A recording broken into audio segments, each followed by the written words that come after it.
Ya, Assalamualaikum warahmatullahi wabarakatuh. Ya, anda baru mendengar selawat yang begitu merdu, yang begitu indah. Ya, siapa saja tahu tentang selawat yang pendek dan ringkas ini ya. Jadi pengertian keistimewaan dan cara mengamalnya ya.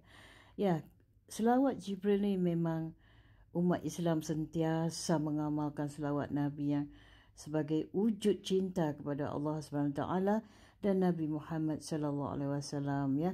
Selain pada itu, membaca selawat merupakan bentuk ibadah ya kepada Allah SWT ya, serta terdapat berbagai keistimewaan bagi mereka yang rutin mengamalkannya ya.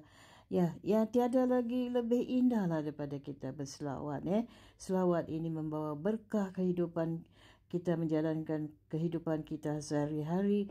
Wajah kita pun akan berseri-seri, kelihatan bersih ya dengan kita mengamalkan selawat. Tidak kiralah selawat Jibril ataupun selawat semuanya selawat membawa berkah ya. Ya, itu dia. Kata orang keistimewaan bagi menjadi selawat Nabi ni sebagai amalan sehari-hari boleh memberi perubahan dalam kehidupan kita menjadi lebih berkah serta berbagai urusan menjadi lebih mudah Kalau kita urusan kita tersangkut-sangkut, tidak kiralah perniagaan kita agak banyak gendalanya banyak kata orang cobaannya, kita berselawatlah sebanyak-banyaknya tidak susah kita berselawat selagi nafas kita ada, kita berselawat cuma dalam kamar mandi saja kita tidak boleh berselawat lepas itu kita boleh berselawat Jadi hukum membaca selawat Nabi ni sendiri adalah sunnah muakkad, namun sebagai salah satu rukun salat selawat tentunya wajib setelah terlalu kata orang selalu dibaca pada tasyahud akhir tasyahud akhir Jadi sebelum kamu mengamalkan selawat Nabi, ketahuilah dulu selok-belok semak penjelasan tentang selawat ini itu dia.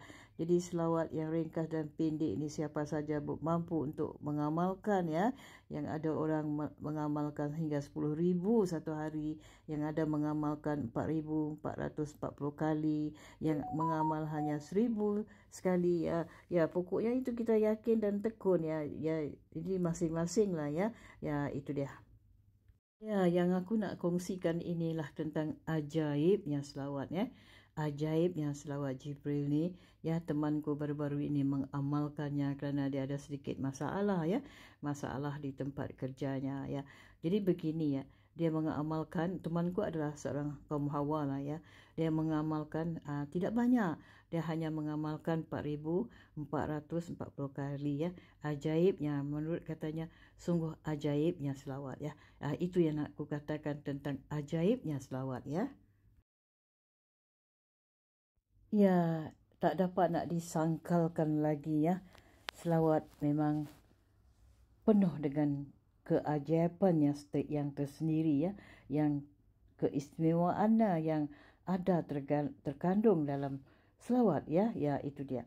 Selawat Jibril memiliki banyak keutamaan seperti di antaranya mendatangkan rezeki hingga mengabulkan permintaan bacaan selawat Jibril seperti apa Jadi umat Islam ni tak asing lagi dengan selawat Jibril. Ada banyak yang mencari kata orang lirik selawat Jibril setelah dinyanyikan oleh beberapa penyanyi muslim itu dia. Memang indah dan merdu sekali Yang ada orang digabungkan selawat Jibril dengan selawat Allahumma salli ala sayyidina Muhammad wa ala ali sayyidina Muhammad, digabungkan itu dia. Meskipun setelah mendengar selawat Jibril, tak sedikit pun yang masih belum memahami mengenai permohonan doa kepada Allah SWT untuk Nabi Muhammad SAW berserta keluarga dan serta sahabatnya Jadi selawat Jibril ini adalah salah satu selawat Nabi yang lebih pendek yang terpendek Jadi selawat ini diberi nama selawat Jibril kerana yang pertama melafazkan selawat ini adalah malaikat Jibril setelah memberi pengajaran kepada Nabi Muhammad SAW Dia terletak ada orang menyebutnya, melafazkannya sebagai sallallahu ala Muhammad sallallahu alaihi wasallam, yang ada mengatakan sallallahu ala Muhammad saja itu semua terserah pada diri masing-masing Jadi selain pada itu, selawat Jibril merupakan salah satu jenis selawat yang paling sering ya diamalkan oleh umat muslim ya, kerana penuh dengan makna dan singkat. Ya. Jadi kita ni boleh dapat membaca selawat Jibril di kata orang diselang-selikan cara kita kata orang aktivitas ya, yang apa yang kita kita berurusan sehari-hari yang sedang kita jalani, kita baca 1000 kali. Itu 1000 kali seketika sajalah ya, sambil kita berurusan kerja ya, di kantor kan di mana saja kita boleh sambil membaca dalam hati ya. Cuma dalam kamar mandi sajalah tak boleh ya. Ya itu dia. Ya, bacaannya sallallahu alaihi Muhammad sallallahu alaihi wasallam ya. Yang ada orang sekadar menyebut sallallahu alaihi Muhammad, mereka ni nak percepatkanlah ya, dia nak cepatkan ya.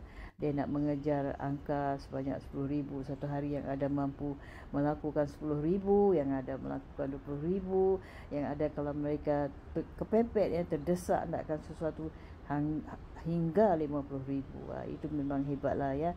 Jadi arti selawat ni, ya Allah berikanlah kami tambahan rahmat-Mu kepada junjungan kami Nabi Muhammad serta keluarga Nabi Muhammad ya. Jadi meskipun terdapat beberapa sumber menyebutkan bahawa untuk membaca selawat Jibril sebanyak 1000 kali, namun tak sedikit ahli yang mengungkapnya bahawa umat Islam dapat membaca selawat Jibril ini disesuai dengan kemampuannya. Ya, itu sebagaimana yang ku katakan tadi, kemampuan masing-masing, yang ada sampai 50,000 ya. Kalau keadaan kamu ya terluang masamu, tak ada sibuk dengan urusan mencari nafkah, enggak apa-apa, boleh ya. Ya itu dia boleh. Jadi setelah membaca selawat Jibril ni sangat baik untuk melanjutkan dengan doa yang pelengkap ya, memohon rezeki lah misalnya. Biasanya mereka memohon rezeki ya kalau mereka mengamalkan selawat Jibril ni. Ya itu dia. Ini ada sesuatu nak dikongsikan. Ya, ini bukan bererti ya kita ni berselawat saja ya, tanpa kita berusaha mencari nafkah seperti biasa ya. Kita mencari nafkah kita sehari-hari seperti biasa ya. Ya, kita bekerja, kalau anda berniaga di gerai ya, seperti biasa bekerja di kantor ataupun kuli bangunan dan sebagainya, teruskan saja. Kita boleh menyambil sambil kita bekerja ya, kita cuba ambil wuduk ya, kita bersihkan diri kita ya, kita amalkan sambil kita melakukan pekerjaan kita sehari-hari seperti biasa ya. Ya, jadi cuma yang aku katakan tadi hanya dalam tandas, dalam kamar mandi ya, ketika kita membuang air kecil dan buang besar, itu saja jangan kita lakukan ya. Kita perlu menghormati ya selawat yang penuh keindahan dan penuh kemuliaan dan penuh kesucian ini ya. Sedangkan para malaikat sedang berselawat, apatah lagi kita yang kerdil di dunia ini ya. Kita perlu orang memperbanyakkan selawat setiap hari ya. Jadi hidup kita penuh dengan keberkahan ya. Terima kasih atas waktu anda untuk menonton videoku ini ya. Kita jumpa di lain kali. Terima kasih. Bye. Assalamualaikum warahmatullahi wabarakatuh.